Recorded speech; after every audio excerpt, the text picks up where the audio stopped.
कोल्हापूर रत्नागिरी महामार्गावरील शिवाजी पूल ते पडवळवाडी पर्यंतच्या रस्त्याच्या दोन्ही बाजूला मोठ्या प्रमाणात फेरीवाल्यांच्या गाड्या, व्यावसायिकांचे फलक, पत्र्याचं शेड आणि बांधकामांची अतिक्रमणं झाली आहेत। त्यामुळे या ठिकाणी नेहमी वाहतूक कोंडी होत असते। अनेकदा या मार्गावर अपघात सुद्धा झालेत। याची दखल घेत राष्ट्रीय महामार्ग प्राधिकरणानं संबंधितांना नोटीस पाठवून अतिक्रमण काढण्याच्या सूचना दिल्या होत्या।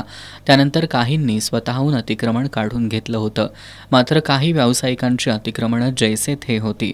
त्यामुळे राष्ट्रीय महामार्ग प्राधिकरणानं आजपासून या रस्त्याच्या दोन्ही बाजूची अतिक्रमणं काढण्याची मोहीम हाती घेतली आहे। त्यानुसार पहिल्या टप्प्यात शिवाजी पूल ते आंबेवाडी पर्यंतच्या रस्त्याच्या दोन्ही बाजूला रस्त्याच्या मध्यापासून 30 मीटर क्षेत्रामध्ये असलेल्या फेरीवाल्यांच्या गाड्या, हॉटेल, व्यावसायिकांचे फलक, शेड तसंच बांधकाम या स्वरूपांची अतिक्रमणं पोलीस बंदोबस्तात हटवण्यात आली आहेत।